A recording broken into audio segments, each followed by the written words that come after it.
Hi everyone, welcome back to another lecture. So today we're finally going to finish our third PowerPoint. This is the last portion of it. Last time we talked about plantation life in general, which I mentioned several times we're going to do throughout this class, but just to introduce the topic. We also talked about early abolitionism and the first people who looked at slavery and said this is wrong, right, in America. And then we discussed two presidents and how they dealt with slavery. First, George Washington and his Mount Vernon plantation near Alexandria, Virginia, and how he ran it like the military guy that he was, right? He ran it like a tight ship. He didn't allow any excuses, stuff like that. Then we also talked about Thomas Jefferson and his Monticello plantation, which we will continue today, and how Jefferson was against slavery in a lot of ways, but also tried to abolish slavery in some ways, right? Or at least make laws to make it easier for slavery to go away, right? Because he wrote the Declaration of Independence. So we talked a little bit about how Jefferson and Washington often struggled with that, how they were Revolutionary War heroes, but also owned large plantations. So there was that duality of, profiting off of slavery, but also feeling responsible for getting rid of it because of the way that our country became a country, right? So today we're going to continue talking about Monticello by starting off with Sally Hemings. I mentioned last time that Jefferson had a slave mistress. For years, no one had concrete proof, for the most part, that he and Sally Hemings had children together. But more recently, we have discovered a lot more proof about that. They've also found Sally Hemings' room adjacent to Jefferson's, which I'll show you the excavation side of that once we're done talking about her. So who is Sally Hemings?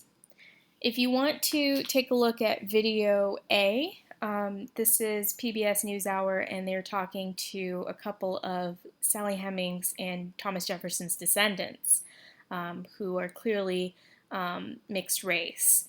So there's a lot of them out there today, whether by Sally Hemings and Jefferson or by Jefferson and his wife. There's a lot of Jefferson descendants who want both sides of the story told. Excuse me. So Sarah Sally Hemings was born in 1773 in Charles City County, Virginia. Her mother, Betty Hemings, was a biracial slave, while her father, John Wales, was their slave master. So technically, Sally was a quarter black. Her grandfather, John Hemings, an English sea captain, actually tried to buy her mother and her grandmother, but was unsuccessful. Sally was the half-sister to Martha, who was married off to Thomas Jefferson. So Thomas Jefferson had an affair with his wife's half-sister.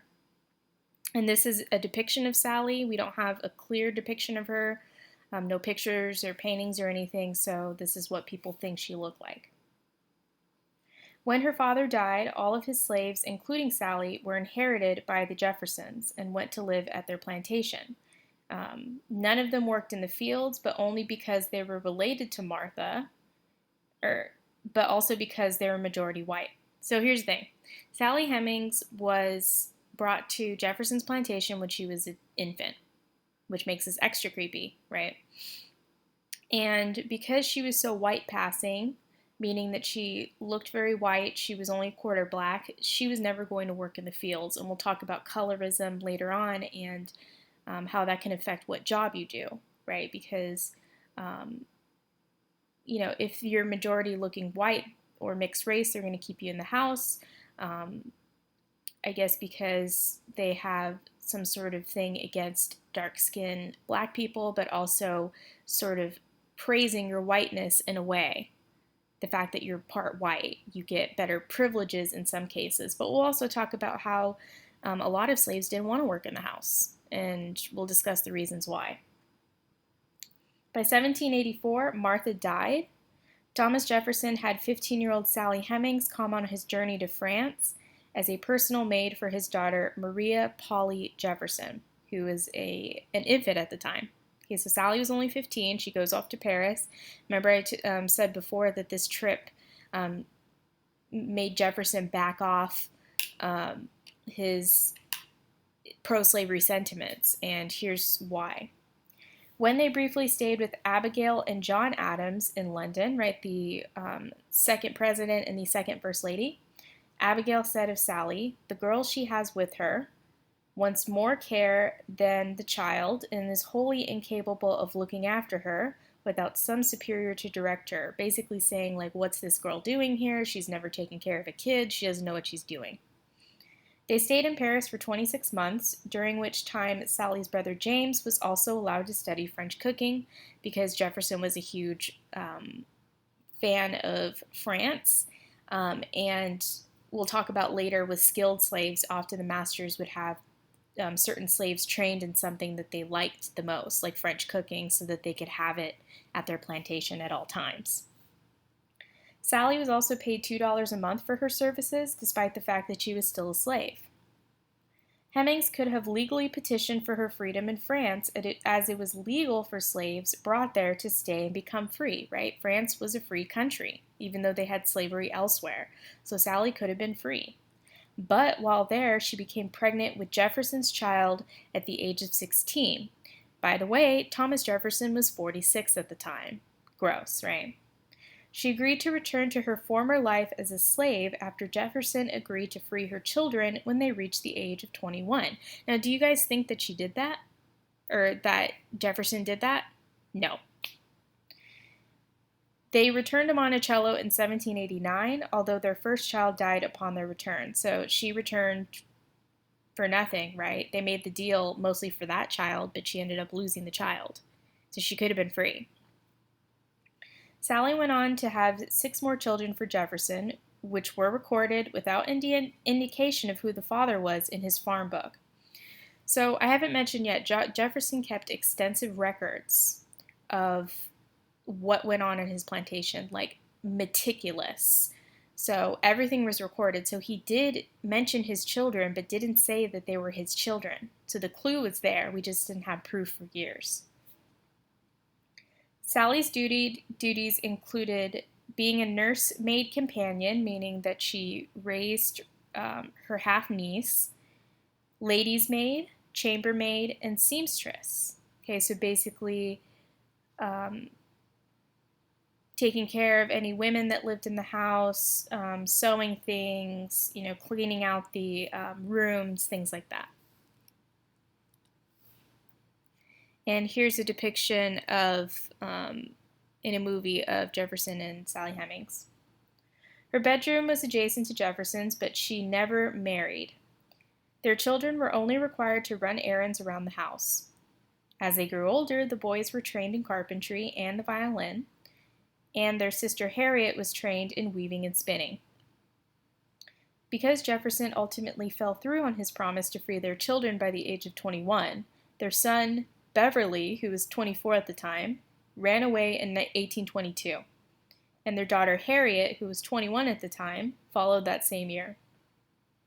Both were not pursued, probably because they were white passing, again meaning they could, if people walked down the street, they would think they were white, and Jefferson was their father.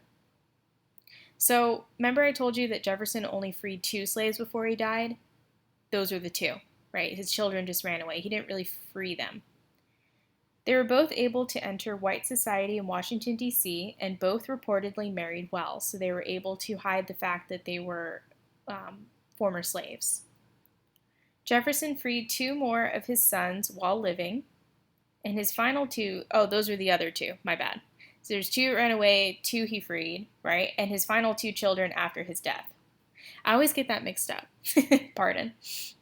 Sally Hemings was freed by Jefferson's daughter and spent her final years in Charlottesville with 2 of her sons. Okay, so Sally Hemings was freed after Jefferson died and got to be a free woman for the rest of her life. Okay. Pretty gross, right? But this shows you, how important it is to tell this story, right? Jefferson hid this relationship for many years. even though he was praised as the third president and he wrote the Declaration and all that, right? In fact, if you go to the Smithsonian Museum of African American History in DC, there's a huge Jefferson statue, and behind him are the bricks, right? A bunch of bricks with names of all of his slaves, and behind that is a Declaration of Independence plastered like a big sort of wallpaper of it on the wall, sort of showing the who he was, basically, with regards to Black history. If you take a look at video B, Saturday Night Live several years ago did a skit on Jefferson and Sally Hemings, and I'd like you to think about what you just learned from my lecture and spot what things from that skit they changed, right, from history. So check it out, it's very funny. And this is the fireplace that Sally Hemings had. So this is the excavation of her room. I believe that this started in 2016 or 17, so it should be pretty much done by now for the most part. So if you go to Monticello, you should be able to see Sally Hemings' room. On that note, let's finish Monticello. Okay. So here is a old drawing or picture, what have you, of Monticello. As we know, right, Jefferson was the third president of the United States. He was elected president in the year 1800 thanks to Southern support and the Three-Fifths Compromise, which counted the large slave plantation. We will talk about the Three-Fifths Compromise a couple lectures from now, okay, or a couple PowerPoints from now, I should say. It's the fifth PowerPoint. But essentially, that's probably part of the reason why Jefferson was so staunchly pro-slavery too, is because he needed the Southern vote, right? And they needed the South to stay in the United States in order to make it work, which we'll talk about as well in the fifth lecture about the Constitution. He brought his own slaves to attend to his needs while living in the White House. Jefferson also sent aid to France in the wake of the Haitian Revolution, as a large slave rebellion could potentially incite violence in the United States, although the Haitians ultimately won. So briefly, I just want to side note. So the country of Haiti was formerly a huge sugar-producing country for the French. It's one of the West Indies islands that the slaves were afraid to be sent to, right? The Haitians rose up during this time against their masters, and they killed them all, and they took over the country. This was the first independent Black country in our modern history, right? However, Haiti has been an impoverished country ever since because the Europeans mostly and America refused to trade with Haiti because they didn't want to support a Black-run country. So Haiti has suffered quite a bit. They also had that hurricane that devastated the island as well not too long ago. So Jefferson was very paranoid about that, since he had a lot of slaves, right? So, you know. During his presidency, Jefferson also passed the act prohibiting importation of slaves on March 2nd, 1807, which banned the import of slaves starting in 1808. And we'll talk about the Constitution and how the Constitution alluded to that date. Jefferson opposed the idea that the North would have no slavery and the South would, believing correctly that it would eventually break up the Union, so he kind of predicted the Civil War.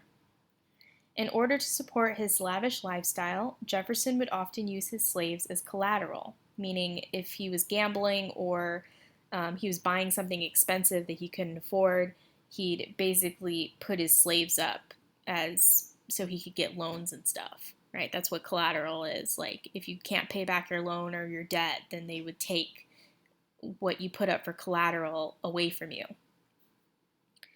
In 1824, Jefferson proposed that Congress buy and free slaves who were born after a certain date and ship them to Santo Domingo, although he knew that this plan was probably unconstitutional. After he died, Jefferson's family sold his remaining slaves in order to pay off his debts. As far as the maintenance of Monticello, Jefferson controlled every aspect of it and his 3 other plantations. He hired many overseers, some unusually cruel, meaning they loved to torture, to oversee the slaves, as well as took meticulous notes in his farm book, as I mentioned. He kept slave families pretty stable, encouraging them to marry at the plantation, probably to produce more slaves for him. Some slaves could read and write, and Jefferson would give money and clothes to those who held important positions. In 1794, he opened a nail factory where he had boys from the ages of 10 to 16 work. The most productive of them would be trained as artisans, so they would work like blacksmiths, carpenters, and coopers, right, while the least productive would become field workers.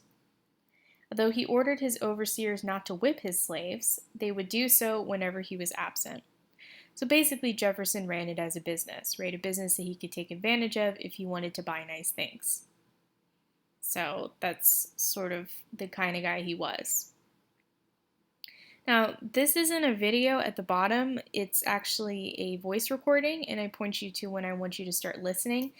Basically, this is a former slave, and he was recorded in the 30s. Now, there was the U.S. government, but mostly these two guys went around and recorded these former slaves in the 30s, making sure that they could get their testimonies. So this guy mentions how Thomas Jefferson enslaved his grandfather and how he worked on his plantation.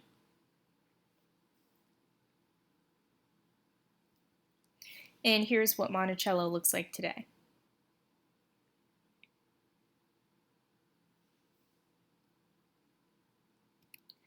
So our next topic is two things, both having to do with biracial slaves, right?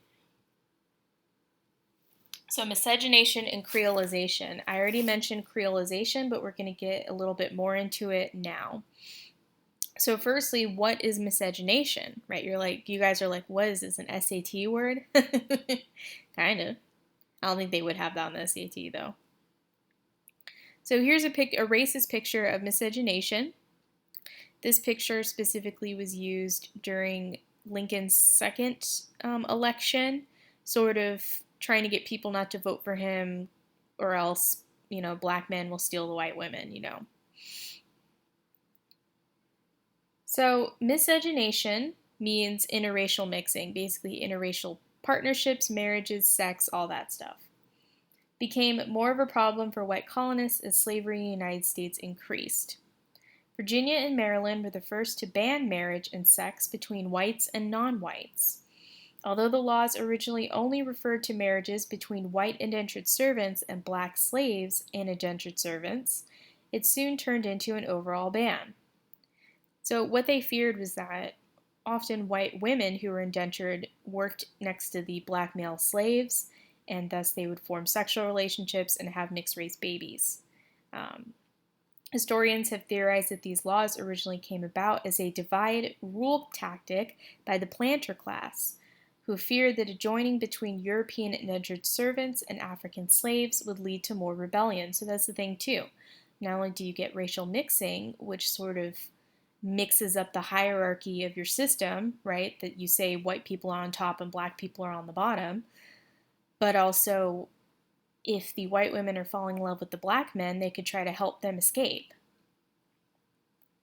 Additionally, it added to the racist ideology that black skin indicated slavery, while white skin indicated freedom or potential freedom. So that's the thing too, right? When you're trying to instill racism, racial mixing sort of takes away from that. Right? So if you took a look at video C, this is actually a case that happened hundreds of years later. In 1968, a black woman and a white man were married, but they were often arrested for being married. So they appealed to the Supreme Court in the Loving v. Virginia case and won. Essentially, the Supreme Court ruled that interracial marriage is legal nationwide. Okay. And the government has no business telling you who you should marry or not. Well, except for gay marriage, obviously, because that came in 2015, but still.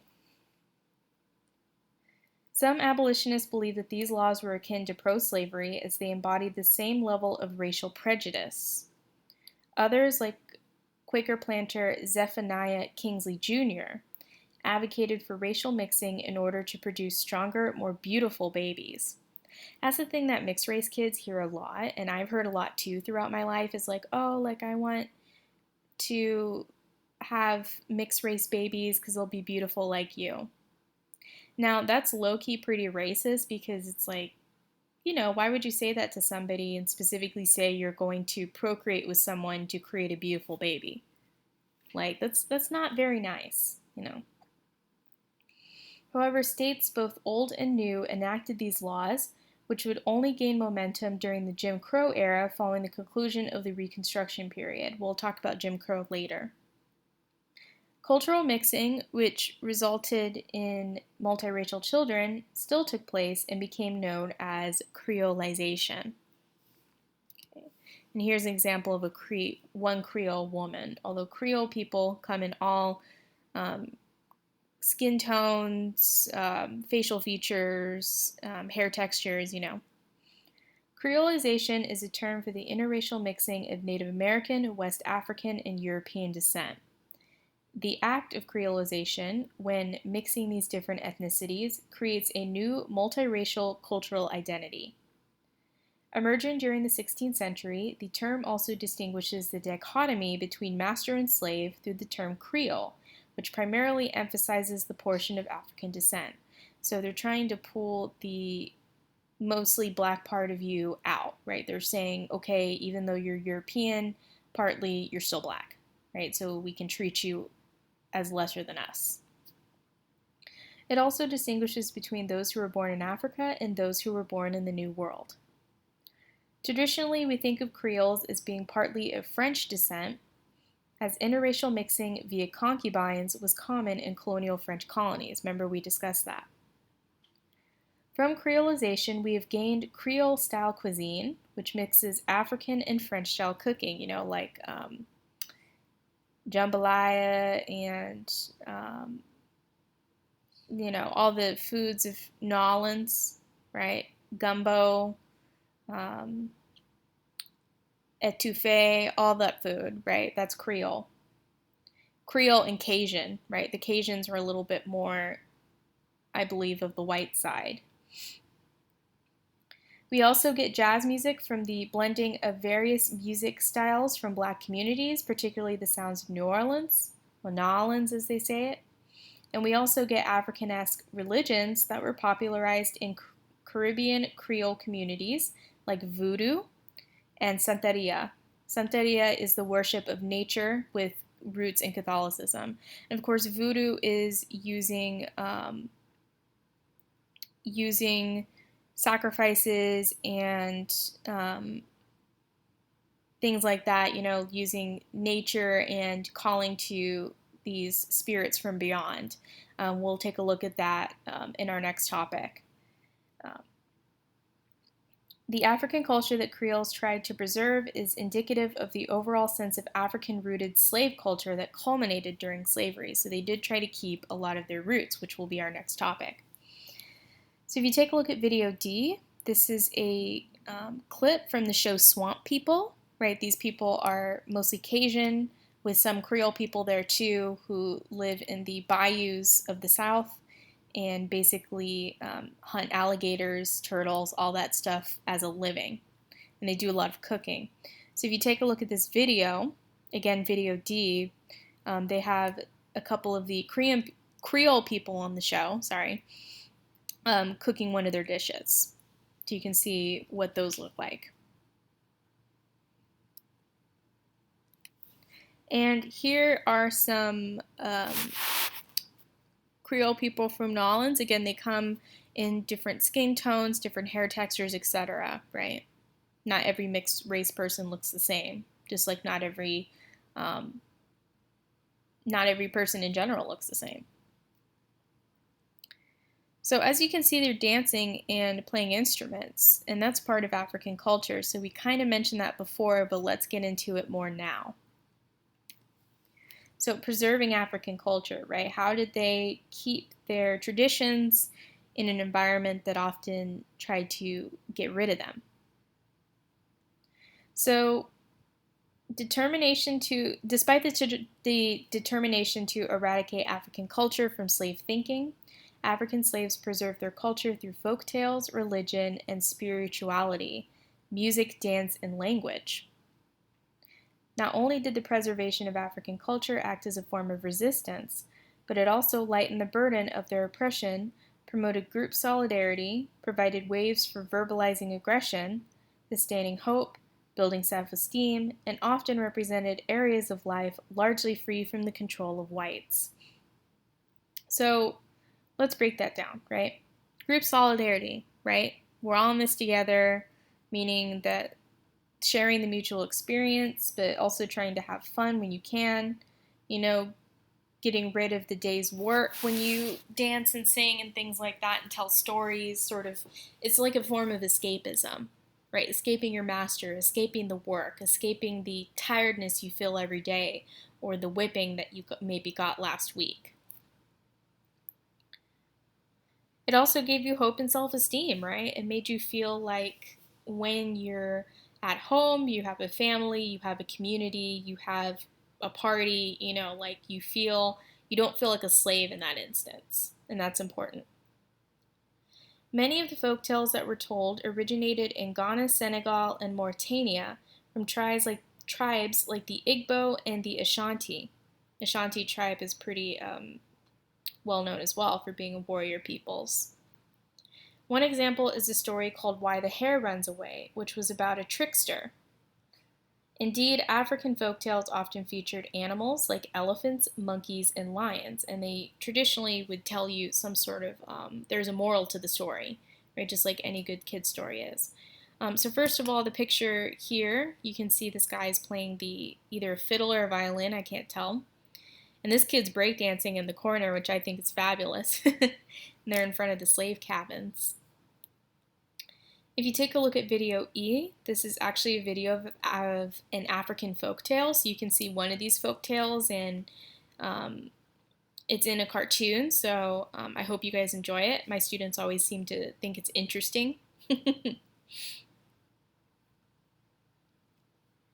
Okay, and here's another picture of a guy playing the banjo, right? That would turn into blues music later on. Voodoo, which we just mentioned that the Creoles adopted in their own culture, promised slaves who practiced it that they could make masters kind, harm enemies, ensure love, and heal sickness. And if you take a look at video F, this is a clip from the show American Horror Story, and this is a voodoo ritual that they're doing for fertility. Okay. Even though they didn't actually do it, spoiler alert, because it was sort of like a dream or like a vision or something, but just to show you guys what one of those rituals looked like. Other African religious practices that were retained included funeral rites, grave decorating, and ritualistic dancing and singing. They used and produced instruments like the banjo, gourd rattles, and mandolins in order to play their traditional African music. However, despite their retention of African religions, slaves were heavily influenced by their Christian masters, adopting the religion and practicing it in invisible churches. These churches were unsupervised by whites, where slaves could discuss freedom, liberty, and the judgment of God against slave owners. So essentially, slaves couldn't go to the big church and hear the formal preacher, preach. They basically go to the slave cabins or the woods, and they would have their own services, right, where the master couldn't see them or judge them. And we'll talk about how important the black church is and was to the black community as well. And here's one of those parties. Sometimes you gotta let loose, man, when you have too much school or too much work. You gotta have a little fun,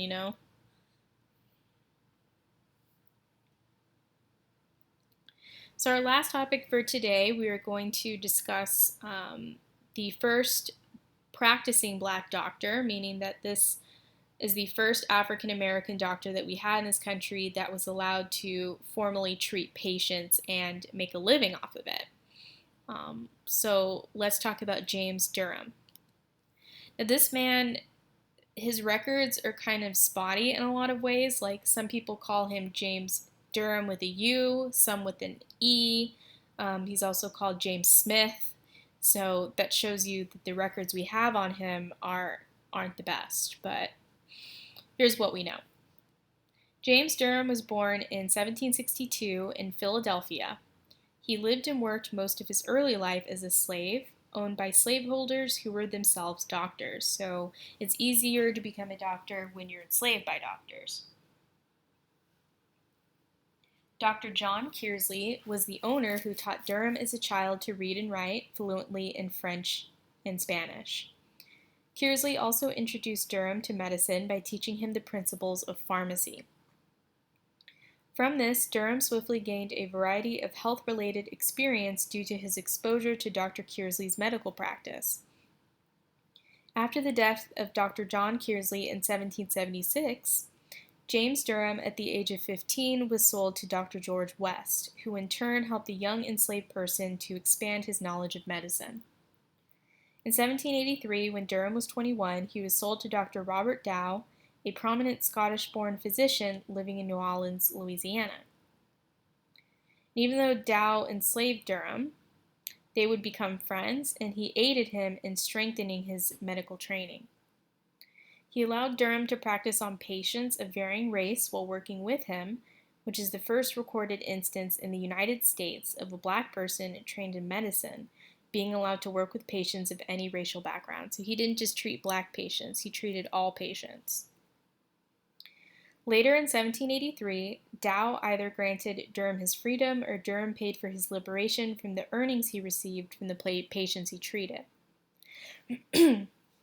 Durham would now practice medicine independently in New Orleans, specializing in throat medicine. By 1788, Durham had established many prominent connections due to his reputation as a reputable physician. So he had a pretty good earning and a pretty good reputation. He was also particularly noted for his treatment of diphtheria cases, a serious infection within the membranes of the throat and nose. Durham's success ignited the interest of Dr. Benjamin Rush, the most prominent physician in the United States at the time, who urged Durham to come back to Philadelphia and open a practice there. And this is what James Durham looked like. And here's an article talking about James Durham. Durham, however, stayed in New Orleans and in 1789 helped save the lives of numerous patients during an epidemic of yellow fever that swept the city. That was the previous slide. Wait, let me go back to that. Got a little ahead of myself. Okay, so yeah, 1789 he helped out during yellow fever epidemic, which was pretty bad at the time. All right. He also continued to see patients of various racial backgrounds. Durham eventually returned to Philadelphia. Despite proving himself to be an exceptional doctor, his practice would soon be restricted by Pennsylvania regulations established in 1801.